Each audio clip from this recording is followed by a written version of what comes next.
bénissons le Seigneur pour cette grâce qu'il nous accorde. Et rapidement, nous prenons nos Bibles. Nous sommes dans Hébreux chapitre 3, verset 1.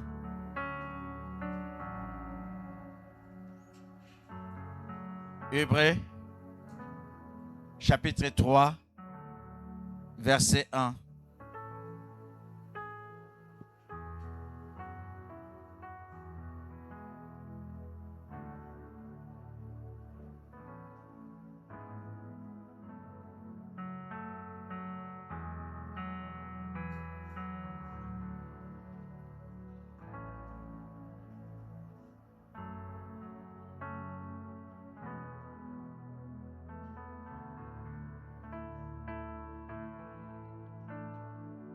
On nous fait la lecture, merci.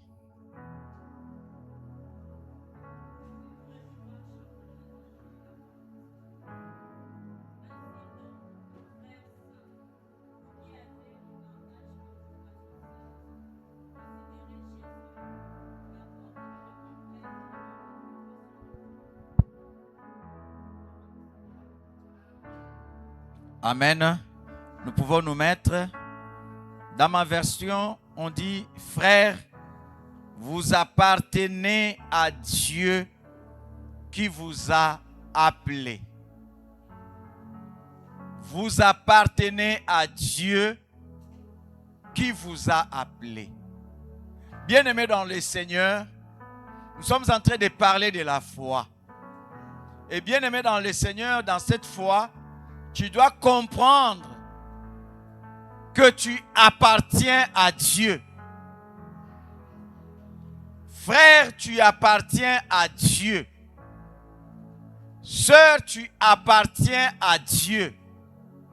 Nous appartenons à Dieu. Et nous sommes les propriétés privées de Dieu.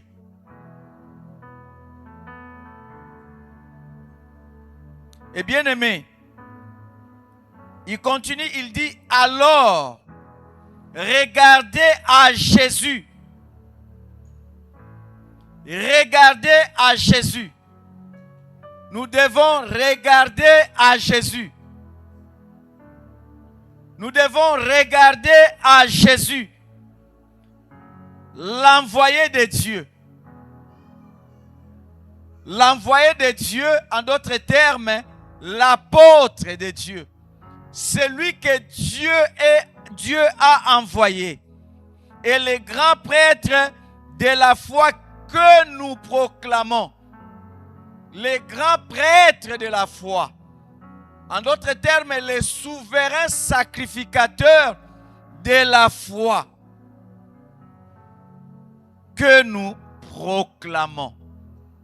Et bien aimé dans le Seigneur, Jésus étant envoyé de Dieu, l'apôtre de Dieu, celui qui est venu représenter Dieu pour nous. Il est le représentant de Dieu pour nous. Le souverain sacrificateur.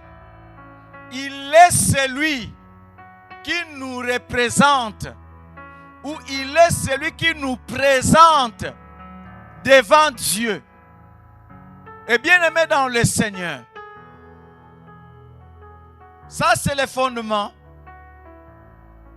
que l'apôtre est en train de poser dans l'église. Il représente Jésus comme étant envoyé de Dieu ou l'apôtre de Dieu.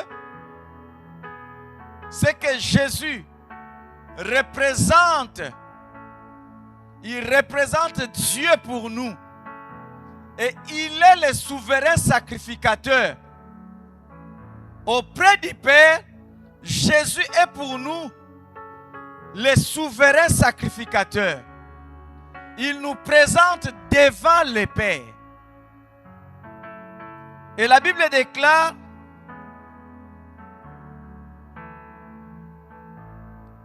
il est l'envoyé de Dieu et le grand prêtre de la foi que nous proclamons.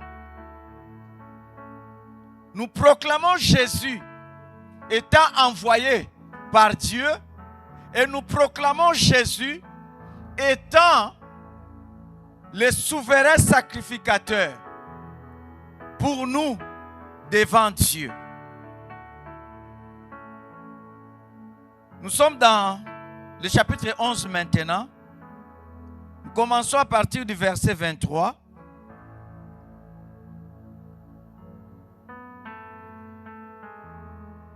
Hébreux chapitre 11, verset 23 à 29.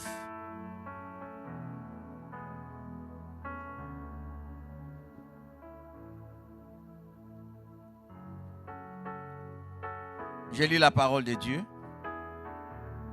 C'est par la foi que Moïse, à sa naissance, fut caché pendant 3 mois par ses parents,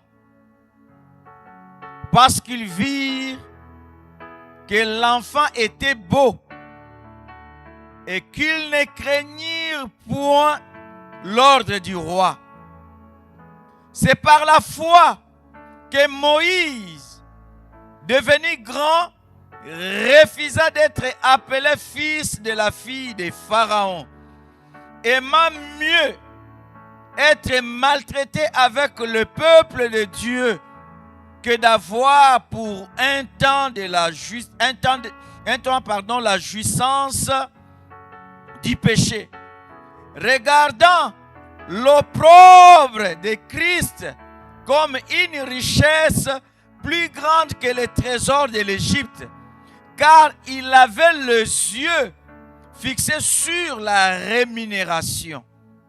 C'est par la foi qu'il quitta l'Égypte sans être effrayé de la colère du roi, car il se montra ferme comme voyant celui qui est invisible.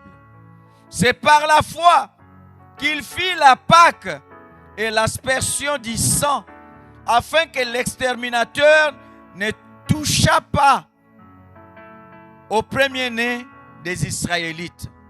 C'est par la foi qu'ils traversèrent la mer Rouge comme un lieu sec, tandis que les Égyptiens en firent la tentative, firent engloutis. Amen. Et bien aimé dans le Seigneur, l'auteur de ce livre commence par, il a parlé d'Abraham, il a parlé de Joseph, il a parlé de Jacob, il a parlé d'Isaac comme étant des héros de la foi. Il arrive au moment de parler de Moïse. Il commence par ses parents. Au verset 23, la Bible nous dit, c'est par la foi que Moïse, à sa naissance, fut caché 3 mois par ses parents parce qu'il vit que l'enfant était beau et qu'il ne craignit pas l'ordre du roi. Bien-aimés dans le Seigneur, à la naissance de Moïse, il y avait une loi qui disait tout enfant mâle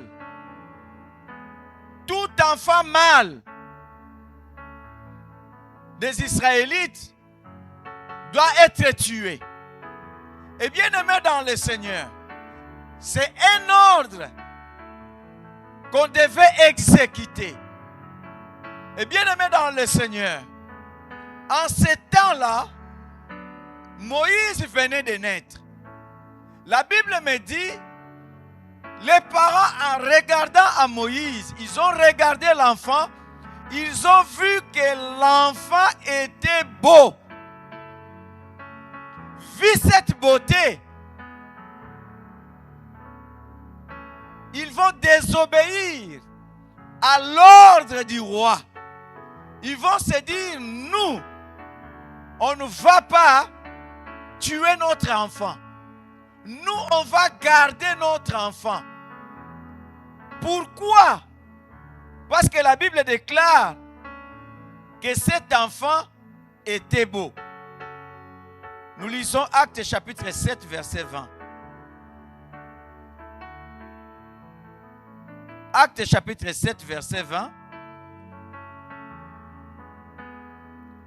La Bible nous dit ceci.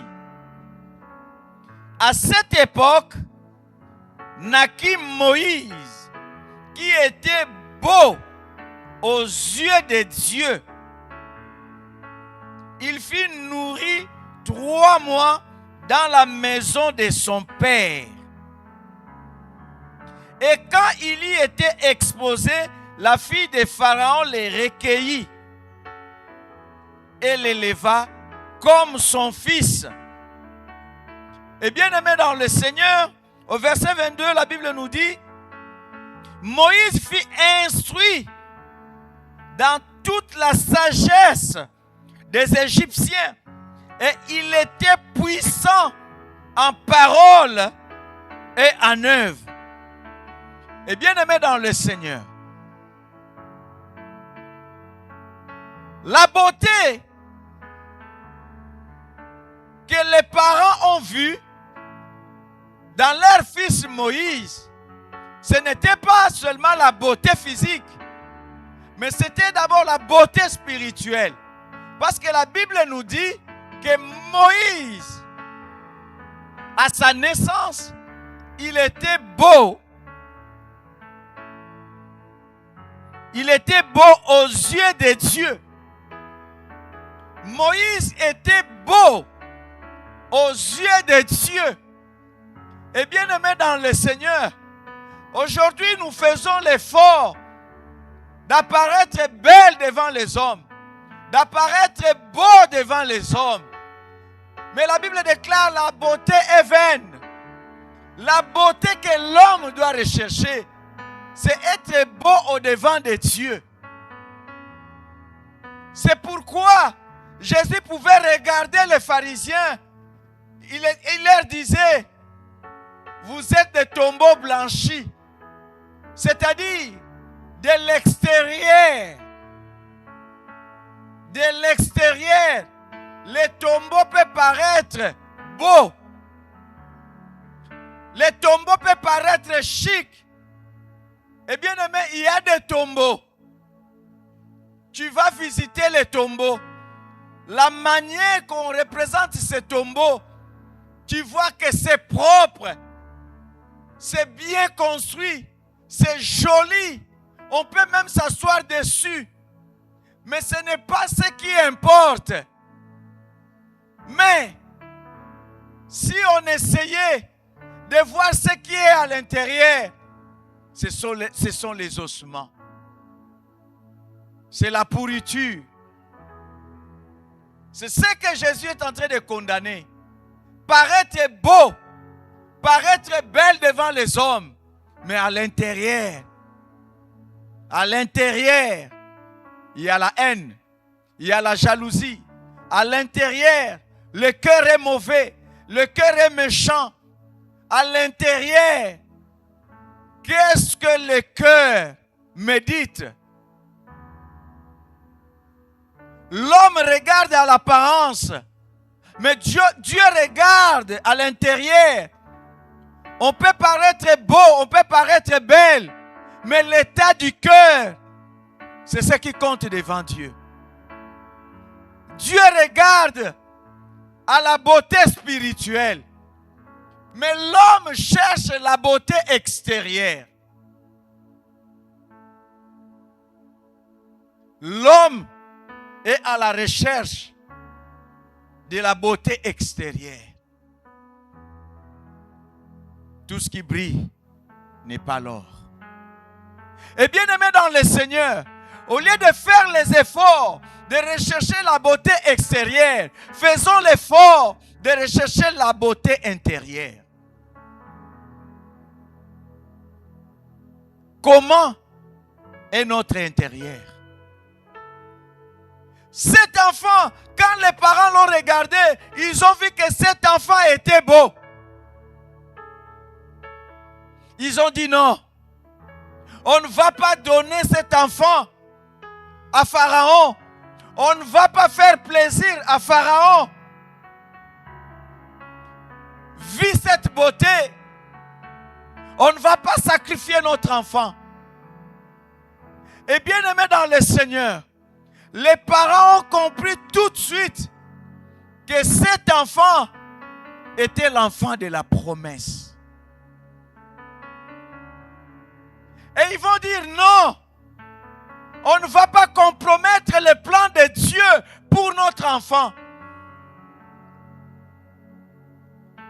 Parents, nous sommes responsables de l'avenir de nos enfants.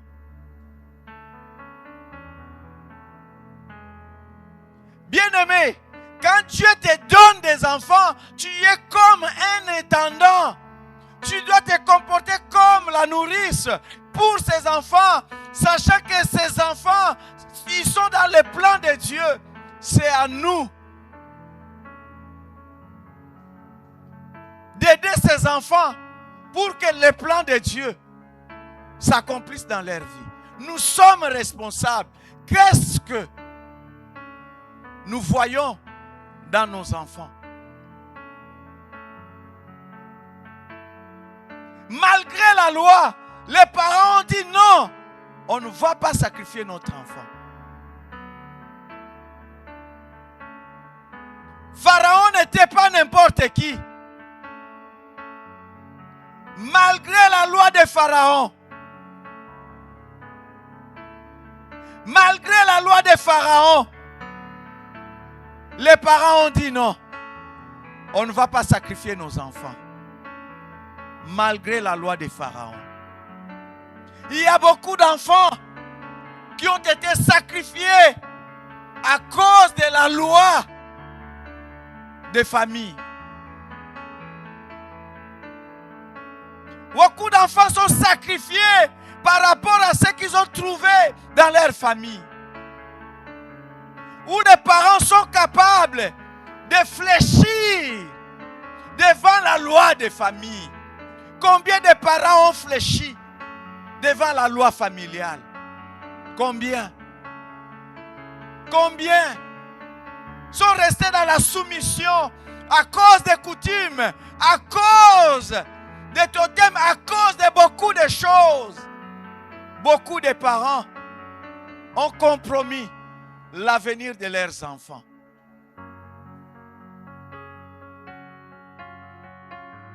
Vous savez, chez nous par exemple, dès qu'une fille vient de naître, tout de suite, on choisit son cousin pour devenir son mari. Déjà, les enfants, en grandissant, on a déjà choisi un homme pour elle, pardon. Les enfants ne se marient pas en devenant grands, mais dès le bas âge, on savait déjà un tel va se marier avec un tel.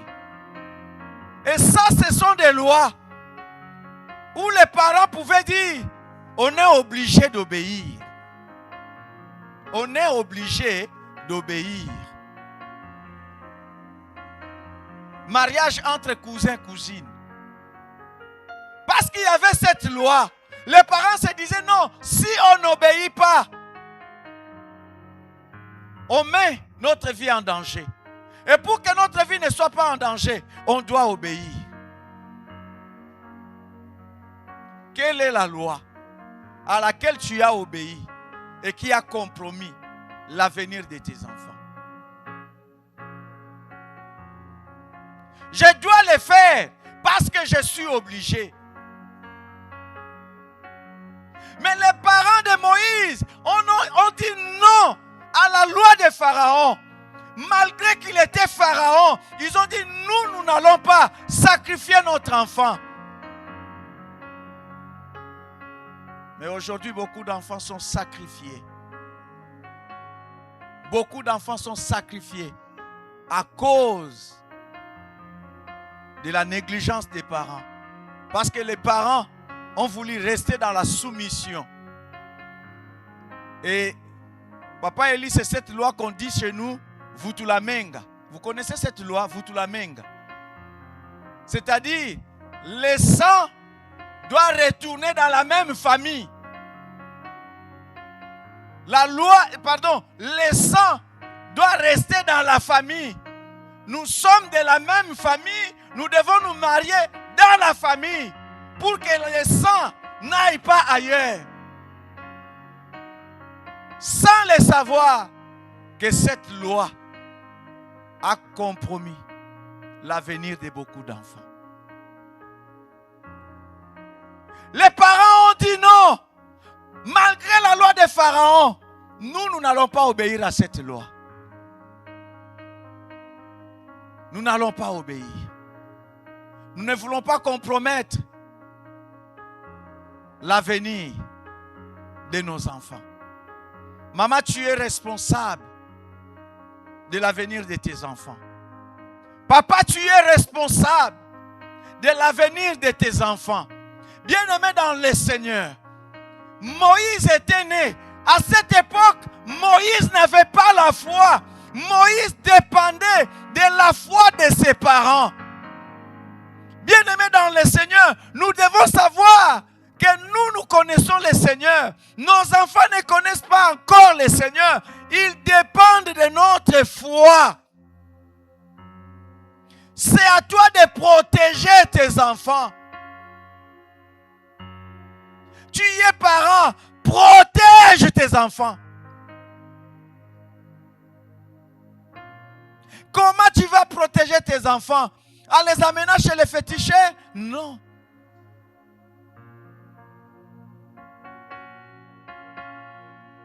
Maman, lève-toi pour l'avenir de tes enfants. Papa, lève-toi pour l'avenir de tes enfants. Tu dois matin, midi, soir parler à Dieu en faveur de tes enfants. Tu dois matin, midi, soir lutter pour la destinée de tes enfants. Moïse n'était pas encore né, mais il y avait une loi qu'il avait déjà condamnée.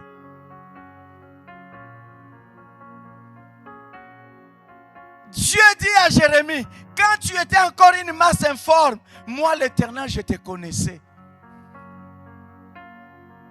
Dieu dit, je connais les projets que j'ai formés sur vous. Ce sont des projets de paix et non de malheur. La Bible déclare, 2 femmes prostituées étaient dans une même maison. L'une a donné naissance. Quelques jours après, l'autre aussi a donné naissance. Mais l'autre qui n'était pas sage, elle s'est couchée sur son enfant. L'enfant était décédé. Elle va faire l'échange des bébés. Elle va prendre l'enfant mort, mettre sur le sein de l'autre femme.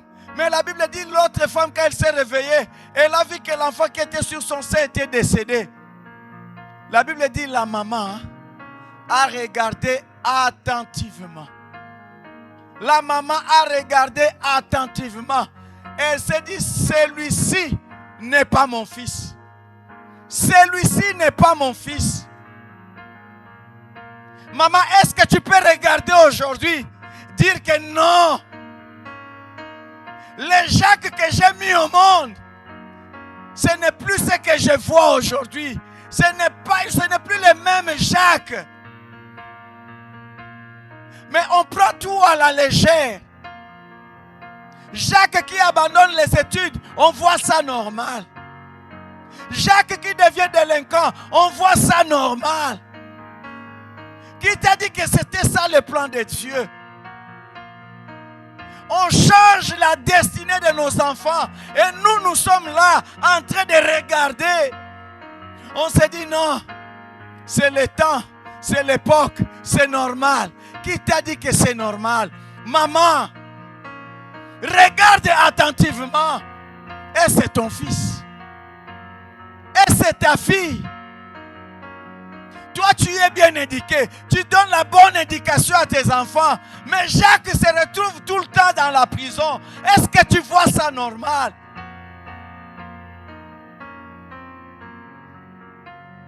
Est-ce que tu vois ça normal?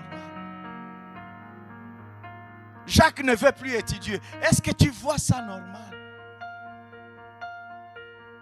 Jacques qui commence à traîner avec les délinquants. Est-ce que tu vois ça normal?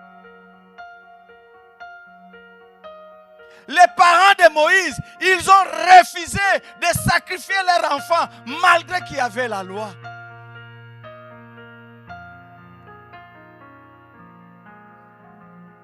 On nous impose des choses dans le monde. C'est à nous, parents, de protéger nos enfants. C'est à nous, parents, de nous lever, de dire non. Je refuse que mon fils devienne délinquant. Je refuse que ma fille devienne prostituée. Je refuse. C'est à nous, parents, de protéger nos enfants. Les parents de Moïse, ils ont protégé leurs enfants. Malgré la loi d'Hérode. Pardon, la loi des pharaons. À la fin, qu'est-ce que tu diras? À la fin, qu'est-ce que nous dirons? C'était le plan de Dieu. C'était le plan de Dieu. Dieu a voulu que ça soit comme ça.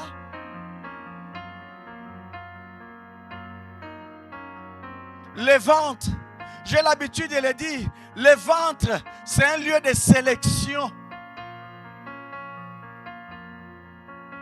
Dieu dit, le fruit des entrailles, c'est une récompense.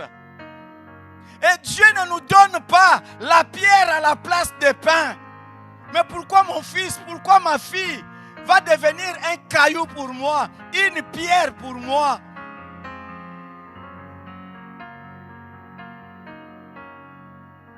Dieu ne nous donne pas un serpent à la place des poissons. Pourquoi mon enfant va devenir comme un serpent? C'est lui qui commence à me mordre. C'est lui qui commence à lancer le venin dans toute la famille, détruire la famille. Non, bien-aimé, tu es parent. Tu dois te lever pour que ces choses-là changent.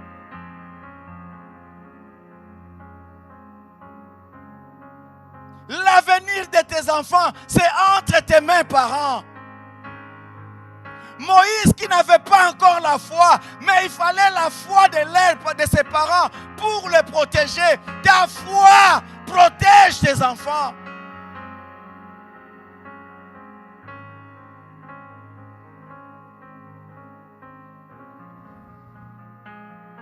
Des fois, on peut avoir des enfants handicapés mentaux. On se dit c'est normal. On se dit parce qu'il manque telle chose, il manque telle chose, il manque telle chose. On dit oui, la médecine a déclaré. Mais oui, la médecine a déclaré. Mais que dit la parole de Dieu? Même les fous de Gadara. La Bible déclare, quand Jésus l'a délivré, il a repris le bon sens.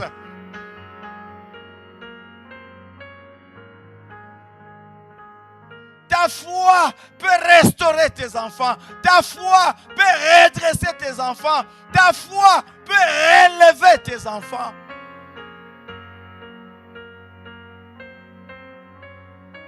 Vous avez suivi ces footballeurs, je ne sais pas. Actuellement, ça passe dans les réseaux sociaux. Ces footballeurs qui disaient, quand il ne jouait plus, on est venu lui proposer de rentrer dans ces sciences mystiques. Mais bien aimé, dans son témoignage, c'est presque dans tous les réseaux sociaux. Il disait, il y a une chose que sa maman lui disait, ne vends pas ton âme pour le bien de ce monde. Ne vends pas ton âme pour le bien de ce monde. Et bien aimé, il dit, en tant que parent, vous devez toujours continuer à parler à vos enfants. Même si aujourd'hui ils n'écoutent pas, un jour, ces paroles vont résonner dans ses oreilles. Il dit en ce temps-là, quand on est venu les proposer, lui faire des propositions, il était là par terre. Il avait besoin du succès. Il avait besoin de l'argent. Il avait besoin de commencer à rejouer parce qu'il jouait très bien au foot. Mais une seule chose, il a vu comme un bouclier sur sa tête.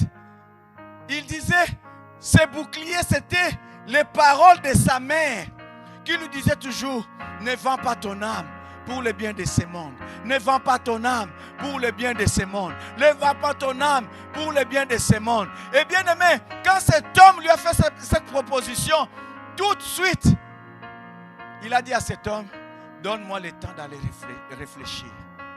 Parce qu'il savait, s'il disait non, il allait compliquer sa vie. Mais dans son cœur, c'était non. Et il va juste rappeler le monsieur quelques jours plus tard pour lui dire, je refuse toutes tes propositions. il a accepté de ne plus rejouer au foot. Mais les paroles de sa mère criaient à ses oreilles. Les paroles de sa mère étaient devenues comme un bouclier sur sa tête pour le protéger. Ta prière, maman, ta prière, papa, sera comme un bouclier pour protéger l'avenir de tes enfants. Nous ne savons pas au fait. À chaque fois que nous prions, nous sommes en train de construire des murailles. Nous sommes en train de mettre des boucliers afin que quand l'ennemi va lancer ses flèches, nos enfants ne seront pas atteints. Maman, élève la muraille. Papa, élève la muraille. Que nos prières deviennent des boucliers pour protéger nos enfants devant toutes les attaques maléfiques de l'ennemi. Quand Moïse était enfant, il dépendait de la foi de ses parents. Et bien aimé dans le Seigneur, la maman disait non, je ne veux pas perdre cet enfant. À un certain moment, l'enfant commençait à grandir. La Bible déclare, on ne pouvait plus cacher l'enfant. On ne pouvait plus cacher l'enfant. Mais comme on ne pouvait plus cacher l'enfant, est-ce que cela veut dire qu'il faut l'exposer? Est-ce qu'il faut l'exposer? Est-ce qu'il faut l'exposer? Bien-aimés, n'exposons pas nos enfants. Je suivais un marabout sur les réseaux sociaux. Il disait, vous parents, il dit, regardez l'ignorance des parents. C'est un marabout qui parlait, je vous dis mes frères. Il disait, regardez l'ignorance des parents. Quand ils publient la photo de leurs enfants, ils mettent un cœur sur le visage pour qu'on ne voie pas le visage de l'enfant.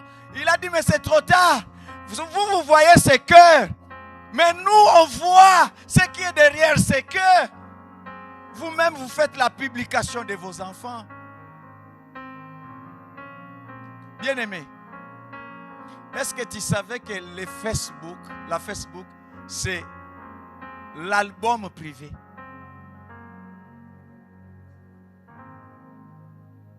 Dans notre temps, à l'ancienne époque, on avait des albums. Et l'album là, on ne la présentait pas à tout le monde. Vous vous rappelez, non? C'est seulement les proches qu'on pouvait donner l'album pour qu'ils regardent nos photos. Mais aujourd'hui, parce que les gens courent derrière les j'aime, courent derrière les commentaires, tu vas voir même quelqu'un, il a publié, parce qu'on n'a pas mis j'aime, il se fâche. Après la publication, la personne cherche derrière, il y a combien de commentaires? La personne cherche derrière, il y a combien de vues? La personne cherche derrière, il y a combien de j'aime? Tu es encore dans ça. Ma soeur, tu es encore dans ça. Mon frère, tu es encore dans ça. Bien-aimé, j'arrive à Madagascar. On était là à table en train de manger. On parlait. Et bien aimé dans le Seigneur, pendant qu'on parlait, il y avait une soeur à côté. Il est rentré sur Facebook. Elle cherchait mes publications. Elle n'a pas vu. Elle est rentrée sur... comment on appelle ça? Je ne suis pas sur Instagram. On appelle ça comment? YouTube. Elle rentre sur YouTube. Elle cherche. Pendant que je parlais, je lui disais, moi, je ne suis pas quelqu'un qui fait des publications. Elle me dit, oui, pasteur. Parce que je suis là, je suis en train de te chercher. Je ne te vois pas. Je dis, ok, si tu veux me voir, je lui dis, regarde, moi, je vais te faire sortir mes images. J'ai cliqué. Elle a vu presque toutes mes prédications. Elle dit, mais pasteur, mais pourquoi on ne voit pas ça? Oui, c'est bien de publier la bonne nouvelle. Il y a des moments, il faut rester caché. Elle cherche mes enfants. Elle dit, mais je n'arrive pas à voir tes enfants. Oui. Bien-aimés, protégeons nos vies. Est-ce que quand tu avais ton album, à l'époque, est-ce que tu partais au marché pour dire aux gens, regardez comment j'étais habillé, regardez les biens que j'avais? Toi-même, tu amènes même la jalousie. Tu vois une belle voiture, ce n'est même pas ta voiture. Tu prends la photo. Et les gens ils se disent, waouh, il a une belle vue, il a une bonne vie. Mais pour rien, les gens commencent à s'attaquer à toi. S'ils n'arrivent pas à t'atteindre, ils vont se tourner vers tes enfants. Bien-aimés dans le Seigneur, la Bible dit, maintenant c'est le temps de Moïse. Au verset 24, pardon. Nous sommes dans Hébreux 11. Au verset 24. C'est par la foi que Moïse, devenu grand, refusa d'être appelé fils de la fille de Pharaon, aimant mieux être maltraité avec le peuple de Dieu que d'avoir pour un temps la jouissance du péché. Bien-aimé, malgré la loi, quand l'enfant commençait à grandir, c'est la mère qui va prendre un panier, il va mettre le goudron dedans, il va mettre la boue dedans pour protéger l'enfant. C'est-à-dire, elle avait toujours la foi pour la réussite de son enfant. Elle avait toujours la foi que les plans de Dieu finiront par s'accomplir pour la vie de son fils. Mais toi, tu insultes tes enfants. C'est toi le premier qui dit toujours, regarde-moi, c'est vaut rien. Toi, tu seras la femme de vaut rien, toi. Tu ne représentes rien, toi. Regarde comment tu es. Tu es nul. Tu n'es même pas intelligente. Qui peut t'épouser?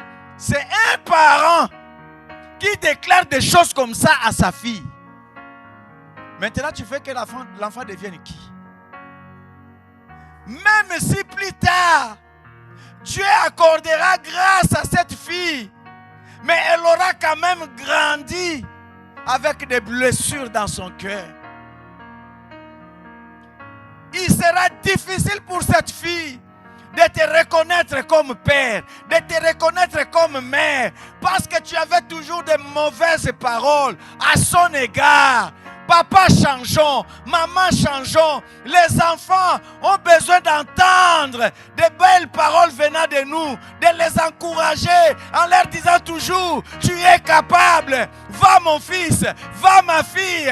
Pas de paroles de les rabaisser.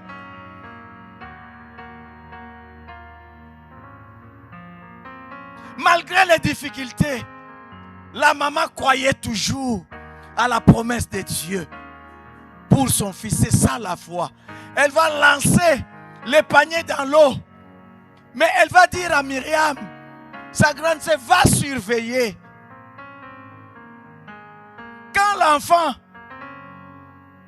est tombé chez la fille de Pharaon, la fille de Pharaon va l'adopter. Et Myriam va courir auprès de la fille de Pharaon pour lui dire, quand la fille de Pharaon cherchait quelqu'un pour l'allaiter, elle va dire, moi je connais quelqu'un pour allaiter l'enfant. Elle va ramener l'enfant vers sa mère. Et bien aimé, là où l'enfant a grandi, chez ses parents, on lui disait toujours, toi, tu es un Hébreu. Bien que tu vas grandir là-bas, mais n'oublie pas, tu es un Hébreu. N'oublie pas, tu es un Hébreu. Bien-aimés, nous devons toujours dire à nos enfants, nous vivons dans ce monde, mais nous ne sommes pas de ce monde. Nous devons toujours apprendre à nos enfants la parole de Dieu. Mon fils, tu vas à l'école, n'oublie pas que tu es enfant de Dieu. Mon fils, tu as des amis. Ma fille, tu as des amis. N'oublie pas. Parce qu'on ne peut pas les interdire des amis. On ne peut pas les interdire d'aller à l'école. On ne peut pas les interdire d'aller dans des fêtes. Mais une chose est vraie. On doit toujours rappeler à nos enfants, là où tu vas, si tu vois quelqu'un voler, ne vole pas. Toi, tu es enfant de Dieu. Si tu vois tes copines avec des copains, ne le fais pas. Toi, tu es enfant de Dieu. Ne pense pas que tu es en train de parler en l'air. Nous avons reçu, papa, maman, nous avons reçu un ministère de la parole. Ça, on ne doit pas l'oublier. Nous avons reçu le ministère de la parole. Le jour où je ne parlerai plus, c'est-à-dire je viens de mourir. Mais aussi longtemps que le Seigneur me donnera le souffle de vie, je vais continuer à parler. Combien de fois, il y a même certaines personnes qui cherchent à nous décourager en disant, regarde, depuis que tu prêches, la personne ne change pas. Mais je sais que la parole de Dieu, c'est une sémence. Ça peut prendre 10 ans, 20 ans, un jour, ça finira par pousser. C'est pourquoi, papa, même si l'enfant fait le contraire de ce que toi tu dis, ne te décourage pas. Ne ferme pas ta bouche. Ne dis pas c'est assez. Je ne veux plus parler. J'ai longtemps parlé. Maintenant fais ce que tu veux. Non. Nous avons reçu le ministère de la parole. Nous devons toujours continuer à parler. Un jour, les oreilles seront débouchées. Et l'enfant va comprendre. On disait toujours à Moïse, tu es hébreu. Tu es hébreu. Ne l'oublie pas Moïse, tu es hébreu. C'est pourquoi quand Moïse va grandir, il va voir un hébreu être maltraité par un Égyptien. Mais qui lui a dit ça que toi tu étais hébreu? C'est là où il grandissait, on ne cessait de le lui répéter. Qu'est-ce que toi tu répètes à tes enfants? Qu'est-ce que nous répétons à nos enfants? Quand Moïse a grandi, cette parole commençait à produire des effets. Il va tuer l'Égyptien. Et bien aimé, l'histoire ne va pas revenir là. La Bible déclare tout simplement, quand Moïse a grandi, ce n'est plus ses parents qui lui ont dit, maintenant c'est lui-même. Il y a des moments, enfant, c'est à toi de te prendre en charge maintenant. Moïse, grandissant, il s'est pris en charge. Jeune, prends-toi en charge. Maintenant, ta vie, c'est toi maintenant qui es l'acteur. Parce que tu es déjà grand. Quand Moïse a grandi, la Bible déclare, il refusa d'être appelé fils de la fille de Pharaon.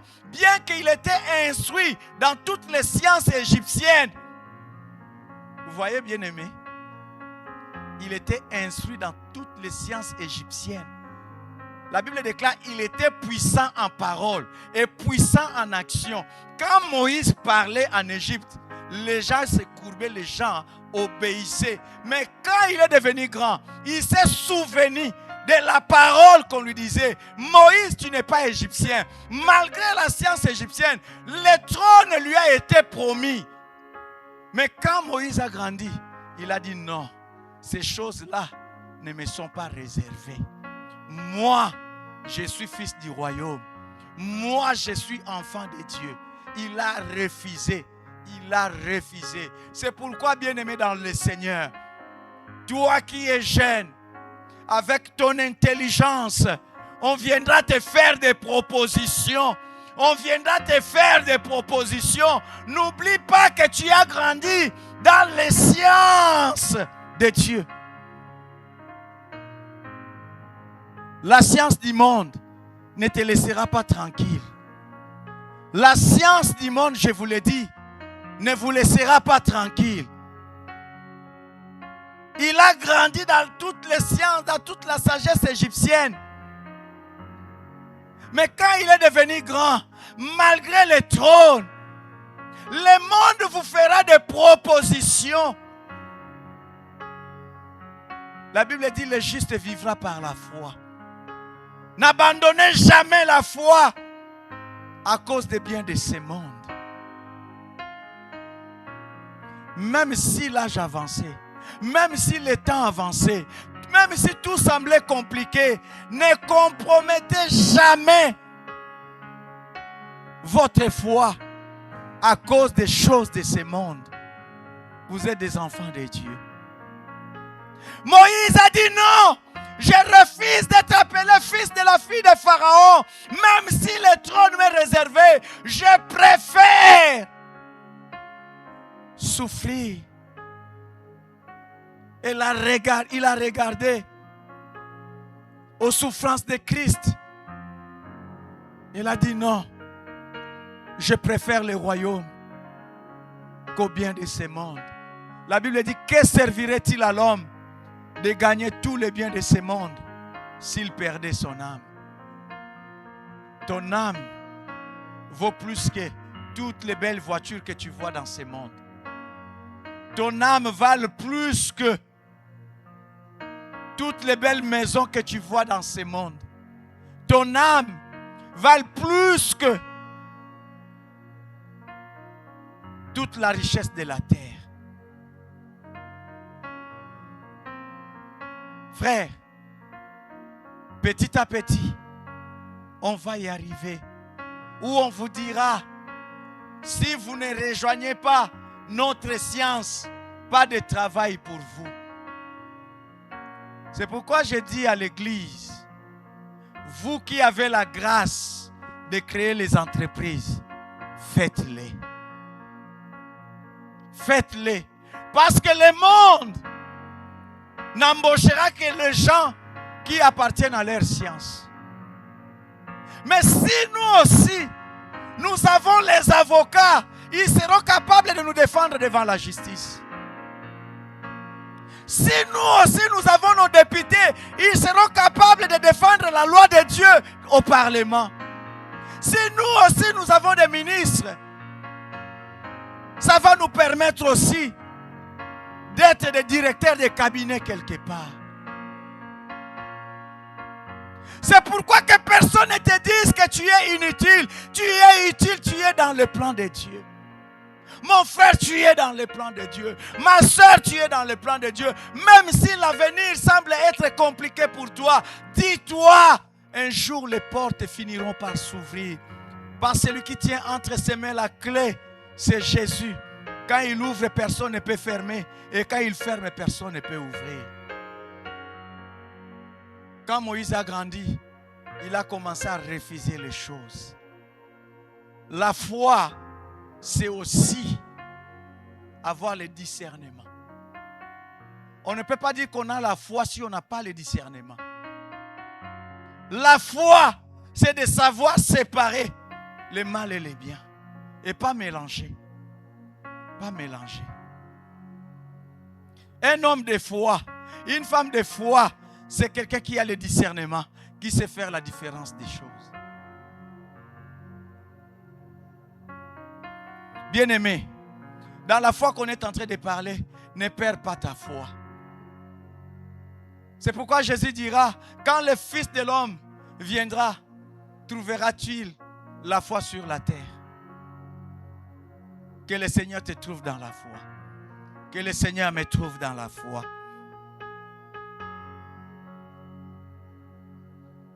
Il a regardé à l'opprobre de Christ comme une richesse. Nous devons regarder la croix de Christ comme une richesse. Bien-aimé dans le Seigneur. C'est par la foi qu'il quitta l'Égypte sans être effrayé de la colère du roi. Sans être effrayé par la colère du roi. Il y a des colères qui peuvent nous effrayer et nous pousser à régner notre Dieu. Il y avait la colère du roi qui disait, il faut rallumer la fournaise, réchauffer la fournaise 7 fois plus pour jeter Meshach, Shadrach, Abednego. C'était la colère du roi.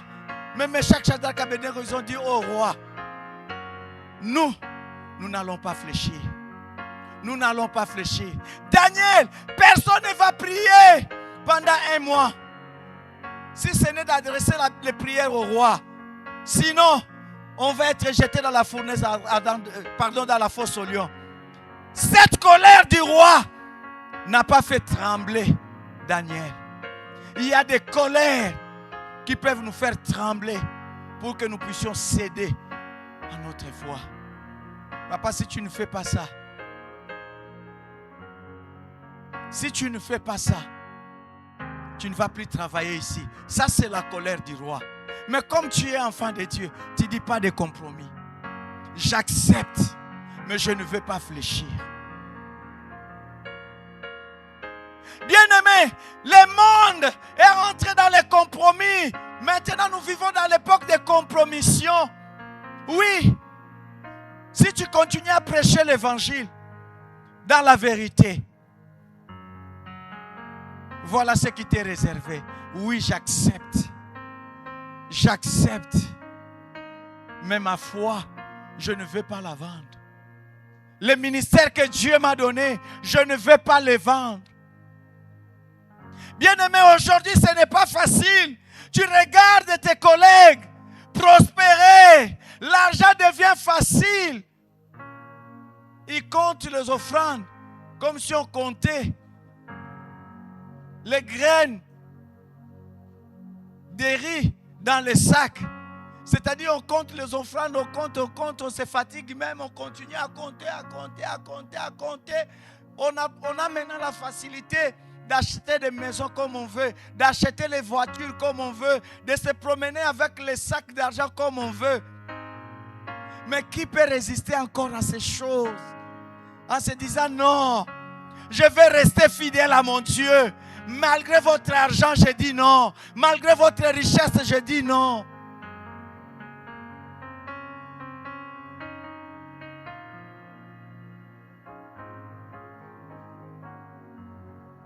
Aujourd'hui, ton mari est malade. Il ne peut plus rien pour toi. Moi, je suis là. Maman, dis non. Dis non. Dis non. Aujourd'hui, bien-aimé, aujourd'hui, regardez l'évangile. Ça, c'est la vérité que je vous dis. Aujourd'hui, l'évangile est rentré dans l'église par l'évangile de Jésus-Christ, où on enseigne les femmes comment avoir le désir sexuel, comment avoir encore plus de plaisir sexuel. Bien-aimé, c'est démoniaque. Et les mamans se sont détournées de l'évangile de Jésus-Christ. Tu n'as pas lu Romains 1? Vous n'avez pas lu Romains 1? Vous n'avez pas lu Romains 1? Romains 1 aujourd'hui n'a plus sa place dans l'église. On dit non, ça c'est consolider les mariages. Quelle consolidation des mariages?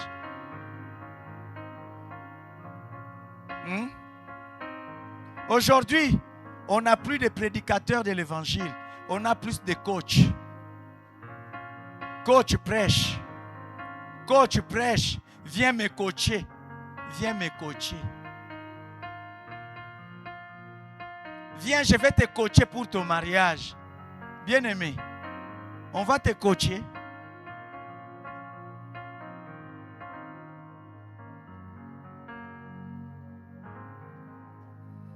Et bien-aimé, c'est par la foi que Moïse va prendre le sang de l'agneau, mettre sur le linteau. Quel rapport? Le sang. Dieu a parlé. Il va mettre le sang. En mettant le sang, ça veut dire que Moïse a pris la décision de se séparer. De séparer ses peuples de l'idolâtrie. Bien-aimés, pour nous, le sang de Christ montre tout simplement que nous refusons d'autres dieux. Nous refusons les idoles pour nous attacher au seul vrai Dieu. Moïse, en faisant la Pâque, il disait au peuple de Dieu, refusez les autres dieux, que l'Éternel reste l'unique et le seul vrai Dieu dans vos vies. Partout où il y avait la marque de sang, le Seigneur s'est reconnu, s'est identifié à ses peuples. L'Éternel n'a pas frappé. Et bien aimé, Quand Dieu les a libérés, pendant qu'ils fouillaient, ils ont rencontré l'obstacle. L'obstacle qu'ils ont rencontré, c'était la mer rouge. Mais comment faire? Le peuple même commençait à dire à Moïse, Moïse, laissez-nous nous rendre chez les Égyptiens. Laissez-nous nous rendre. Nous préférons retourner les servir. Pourquoi? Parce qu'ils ont rencontré les obstacles devant la mer rouge. Le peuple a refusé de marcher. Mais Dieu va dire à Moïse, pourquoi ce bruit? Moïse, qu'est-ce que je suis en train d'entendre? Dis à ce peuple de marcher. Mais nous, on voit l'obstacle. Dieu, tu nous demandes de marcher. Quel obstacle que tu vois devant toi? Aujourd'hui, Dieu te dit, ne t'arrête pas. Continue à marcher. Quel obstacle tu vois? Parce que tu as repris les études. Tu n'as pas monté de classe. Mais Dieu te dit, continue. Ne t'arrête pas, continue. Parce que tu as cherché le travail que tu n'as pas trouvé. Tu dis, c'est fini pour moi. Dieu te dit, continue à faire les démarches. Parce que l'âge avance. Tu te dis, c'est fini. On ne va plus avoir des enfants. Dieu te dit, continue à chercher. Parce que tu vois que l'âge avance. Tu n'as plus l'espoir pour le mariage. Dieu te dit, continue à croire. Moïse, pourquoi ce bruit? Dis au peuple de marcher. Pourquoi tu t'es arrêté? Continue. Continue ta marche avec Dieu. Fais confiance à Dieu. Crois que c'est possible. Même si les médecins ont déclaré, crois que c'est possible avec Dieu. Mais Seigneur, on va avancer comment? Devant nous, il y a l'obstacle. Il n'y a même pas de pirogue. Il n'y a même pas de navire. Il n'y a même pas de bateau. Mais on va aller où? Qu'est-ce qu'on va faire? Devant nous, il y a la mer rouge. Ce peuple voulait reculer. Bien-aimé, ne recule pas. Ne reste pas sur place. Avance. Aujourd'hui, le Seigneur te dit avance. Avance. Avance. Ne te décourage pas. Même si tu rencontres des obstacles, avance. Devant cette mer rouge, Dieu a dit à Moïse, qu'est-ce que tu as entre tes mains? Il va dire un bâton. Alors, Moïse frappe la mer. Moïse frappe la mer. Hier, Moïse avait les bâtons. Mais toi, tu n'as pas ces bâtons. Qu'est-ce que toi, tu as? Toi, tu n'as que la parole de Dieu. Tu n'as que la parole de Dieu. Tu n'as que la parole de Dieu. Tu n'as que la parole de Dieu. Et cette parole te donne la foi. Et cette parole te donne la foi. Et cette parole te donne la foi. Tu as la parole de Dieu. Tu as la parole de Dieu. Tu as la parole de Dieu. La parole de Dieu, c'est la clé. Que ce livre de la loi ne s'éloigne pas de ta bouche. Médite-les nuit et jour, afin d'agir fidèlement selon tout ce qui est écrit. C'est alors que tu réussiras et tu auras du succès. C'est par la foi qu'ils traversèrent la mer Rouge comme un lieu sec, tandis que les Égyptiens qui en firent la tentative furent engloutis. Que les obstacles que tu as rencontrés s'engloutissent maintenant. S'engloutissent maintenant. Dieu est capable de fendre la mer Rouge qui était un obstacle. Pharaon qui était une menace. Qu'est-ce qui constitue une menace pour toi? Dieu est capable de faire engloutir cela. Si tu as la foi, commence à le déclarer au nom de Jésus.